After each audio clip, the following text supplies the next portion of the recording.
Hello again, everyone, and welcome back to Reddit Aliens. I'm John, and as always, thank you so much for being here. Good topic? Let's do it. What's the most haunting or horrifying image that you just can't get out of your head?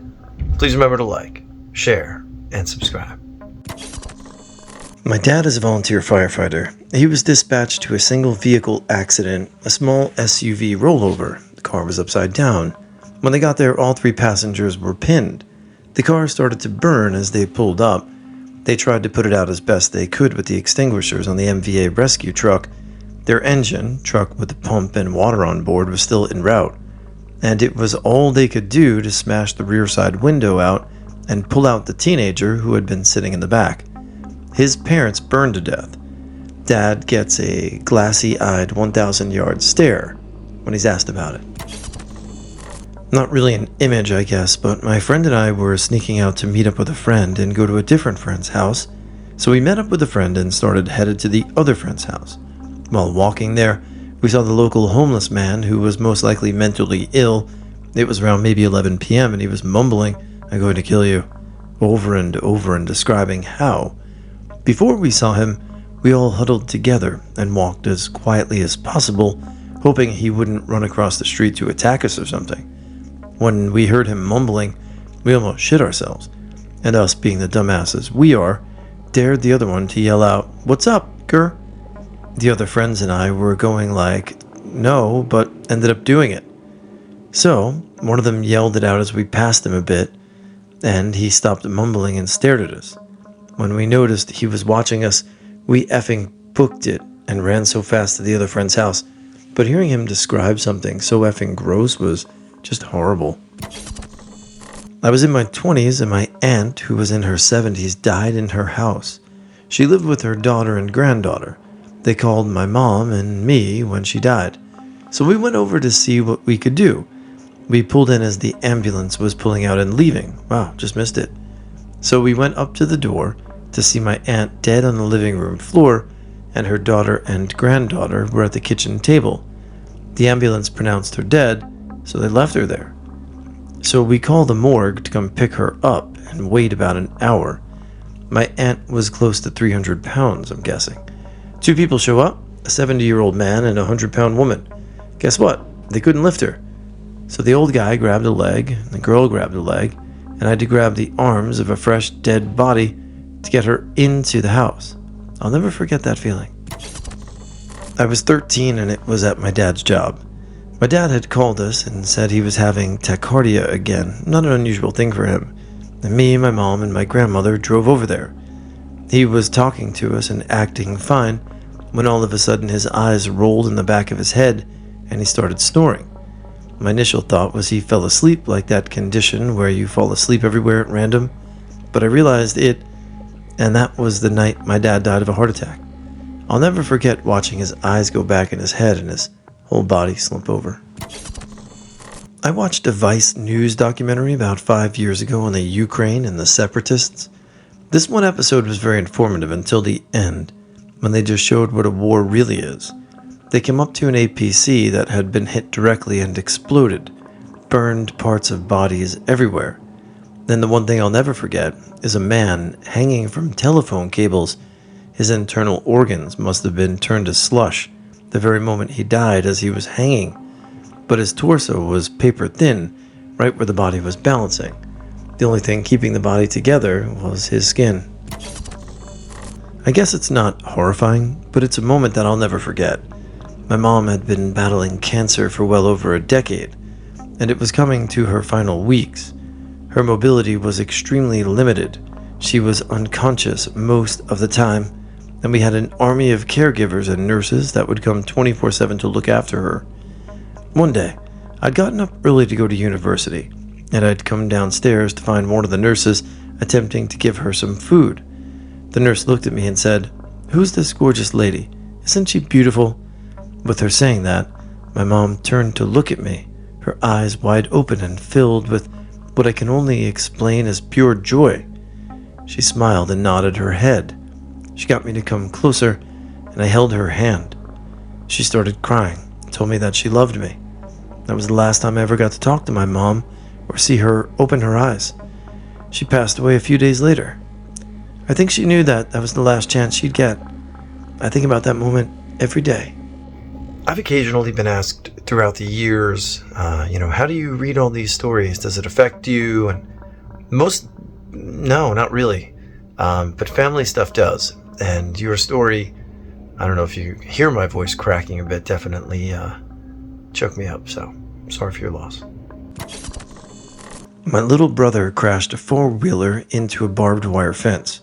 I remember him screaming, but the image that will never leave my brain is when I lifted up his shirt sleeve to see if there was hidden damage, and there was a chunk missing out of his bicep, like a big-ass chunk. It wasn't even bleeding, it was so deep. Everyone was yelling at me to stop touching him, but no one was looking under his shirt or shorts for more damage. It still makes me get nervous thinking about it. Not me seeing the actual event, but my wife. At a weekend radio event at a sold-out hotel where most people were partying in their rooms if they weren't out on the deck partying, I was inside the room we were partying in, 6th floor, and she was on the patio with a bunch of people when I heard people screaming someone fell. Ran out thinking it was her, and she and the rest were looking down at a guy laying on the ground turning purple and starting to seize. He died in the hospital a few days later. He had fallen from the floor above them. He attempted to hop up and sit on the railing, but being drunk, just kept going over. She got to watch him go by, just grasping at anything he could, but it was too far out. She said it wasn't just the sight, but the sound of a body hitting the ground at 45 miles an hour. A splat crunch. It turns out we knew the people he was partying with, their best friend. The woman got so upset she wet herself, and we were unable to stop his friend from running down to help out. I don't know horrifying per se, but in the heyday of Facebook, as the top dog of social media when the timeline came out and the algorithm was mostly based on recency, I saw the news of what would become the death of a high school classmate of mine unfold through posts. Joe recently moved about 1,500 miles away from his home. Hello, this is Jane, Joe's aunt. Is anyone with Joe? We heard he was in an accident about 10 minutes later. This is Joe's dad. We're really worried about him. Please, if anyone has any information, please let us know. And then once information got to them, I guess his close family had no idea what to do. So they just started mourning him openly on Facebook for hours. It was on the top of my feed for about a day or so. Absolutely gut-wrenching, seeing them realize the kid had died in a motorcycle accident. Alternatively, another high school classmate of mine posted his suicide note on Facebook before killing himself at the beach. It was posted at about 5 a.m. on Saturday with a beautiful picture of the coastline, and it ended with, "I'm sorry for what I'm about to do." More recently, I've been working as an assistant DA. When I go to court and there's a murder case, the defendant and his family and friends are usually in the same courtroom as the victim's family or friends. There are extra sheriff deputies in the courtroom and surrounding area, and it always feels like it's a boiling pot that's going to explode one day, especially when it's gang-related. I was walking home a few years ago as I reached this train bridge about 10 minutes away from my house at the time. There was this god-awful smell. I thought a freight train had just barreled through and thought nothing of it. I turn the corner and the smell gets worse. I take a few more steps and I see a little bonfire in this car park for a block of flats I walk past. I think to myself, buddy kids, they've probably been burning plastic. Then the bonfire moves and makes this sound. As I was still walking toward it, my eyes started to adjust to what I was seeing. A man lying on his stomach, his legs behind his back, and they were on fire. Well, what was left of his trousers were. So there I am, 2 a.m. in the morning, about to walk past the man who's on fire and making weird noises. Not painful noises, but the kind of noises you would hear someone with a severe mental disability make. I know that's wrong to say, but there's no other way to describe the noises he was making. All of a sudden, this foreign man is in my face. Help him, do something, save him. While also talking to someone on the phone. I'm guessing it was emergency services. In that moment, I noticed that this man is really burnt and naked as the day he was born. A million things go through my head. Do I take my hoodie off and smother him? No, it might stick to him and catch fire again. Burning him again. Do I cover him in dirt? And he's burned already. I could give him an infection, and that'd be worse. At that moment, the police arrived and started trying to get damp towels and taking statements. I turned out to be unhelpful and was moved on. Now, this being a small town and word getting about, I eventually found out that he was a 60-year-old man who set himself on fire. He covered himself in lighter fluid and set fire to his clothes and just wandered about outside his flat burning. He'd been to the hospital that morning for a mental health evaluation and was deemed okay not to be on medication. I also found out after 3 days that he died in the ambulance, and that messed me up even more. I have days where I don't think about it, then randomly I'll hear him making noise and see him burning. It's fleeting and doesn't affect me as much as it did. This is like 7 or 8 years ago, but it is scary to think that someone could do that to themselves. I witnessed a multi-car pileup when a speeding semi rammed into the back of traffic stopped for construction. One of the cars was identical to my mother's, and it was an area it was plausible for her to be in, and the car was cut in half, and the back half was totally engulfed in flames. I freaked out a little. Found out later it was a grandmother, her daughter, and 3 grandchildren. I think one of the kids was thrown free on impact. The other 2 were still strapped in the back seat. Folks say they probably died on impact, and can only effing hope so. And that wasn't even the worst car in the accident. Imagine a methed up semi-driver in a loaded truck plowing head first into dead stop rush hour traffic, and you start to get an idea of how effed it was. I've seen a girl get her arm nearly ripped off in a forklift incident. I still shudder at 9/11 footage. I've lost a lot of friends to suicide, but that accident is the one I truly get nightmares about. I've seen a lot of blood and gore over the years, as well as some downright weird shit. The details don't matter. The thing that sticks with me, though, is pretty recent. Until this, I thought nothing could faze me. I'm in the Hurricane Michael zone, and at night it was pitch dark with no power. There's no light pollution. I was alone in the woods, watching over my family and neighbors, as 3 linemen worked to repair the lines next to a nearby road. A looter was speeding up the road with a full U-Haul trailer behind his truck full of stolen goods, drunk too, of course. He went off the road and collided full speed with the service truck as a worker was up in the basket working on the pole. They didn't die instantly. I had my wife call 911. Thank God cell service was at least working by then, as I made my way through the woods to the accident site. I had to listen to their screams and cries echoing through the woods as I made my way there in the dark. It became surreal. Like I've said, I've seen a lot of shit, but those screams in the dark still haunt me. For those who may be wondering how it ended, 1 died at the scene, 1 died en route to the ER, 1 died a couple days later. They did catch the looter, who survived uninjured. Something about being drunk tends to save these assholes when they wreck. He fled on foot, and I was part of the search for him a bit before returning to guard my wife and neighbor in case he doubled back. We did find evidence later that he had tried to enter my neighbor's house, but had been scared off by our search team. When they did finally catch him, I heard they had to put him in protective custody, as even the other inmates wanted a piece of him. I doubt we would have lacked volunteers to string him up either. He's still awaiting trial on 3 counts of felony homicide, felony DUI, DUI on suspended license for prior DUI, fleeing the scene of a fatal accident, probation violations, and once they can trace the source of the stolen items, a long list of felony theft and burglary charges. Let's hope he gets a lot of nice consecutive sentences. He has a lot of priors, so they have no excuse to go easy on him. What pisses me off besides what he did is that the local news tried to avoid mentioning the looting or even the trailer full of stolen items he was hauling.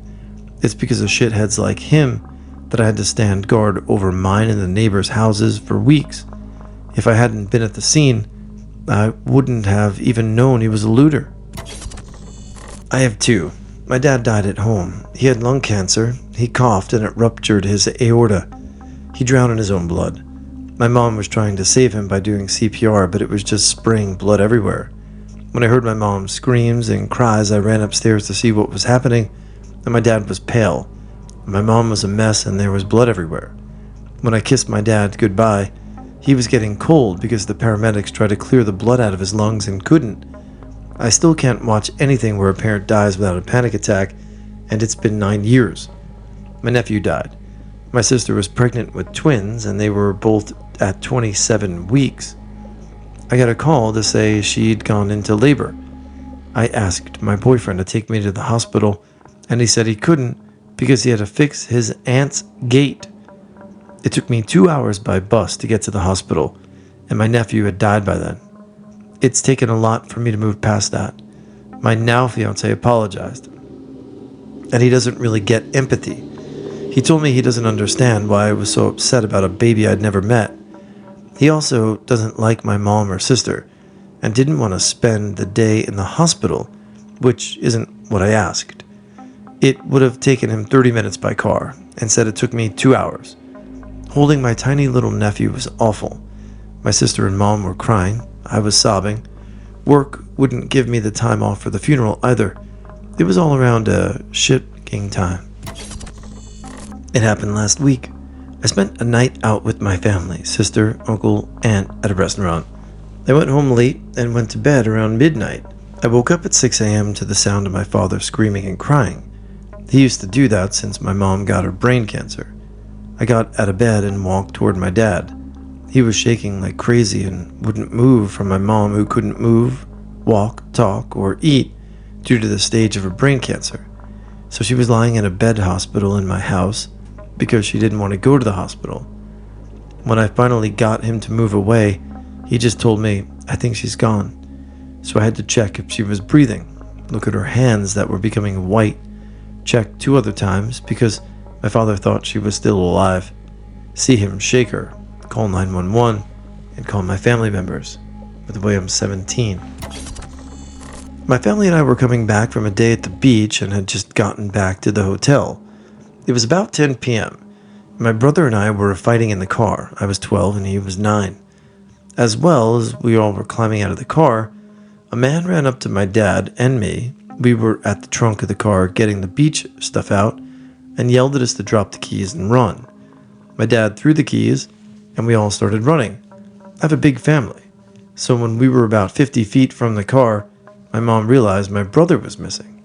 I looked back to see my brother climbing out of the back seat of the car, and the carjacker just had his gun pointed at him, and the carjacker was yelling something at him. I was terrified that the last memory I had of my brother before he was possibly shot would be us fighting. Luckily, the man did not shoot, and my brother was able to run back to us. The carjacker was caught later that night.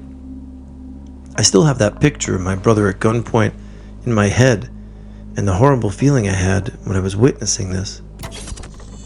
This was back when I was using heroin. My best friend at the time, who was also using, had just gotten kicked out of rehab. He called me that day to let me know that he was back, and they had money to do so we could pick it up. I got the money, picked up the bags, and met back with him at our friend's house. We talked about rehab and how he had gotten caught. He was booted from the program and was now home. He had been prescribed Xanax for anxiety and was obviously messed up on that already. We shot up. He was nodding off pretty well, but that was typical for him. A moment goes by, and he says he's going to get a glass of water downstairs. My friend and I are sitting in his room when we heard a thud at the bottom of the stairs. We ran down to check on him, and his face was pale and his lips were blue. He overdosed and wasn't breathing. I slapped him several times to try to get him out of it. He was unresponsive. I had never performed CPR or mouth-to-mouth before, but I learned how to do it right then and there. It took about a minute of CPR and mouth-to-mouth before he came back.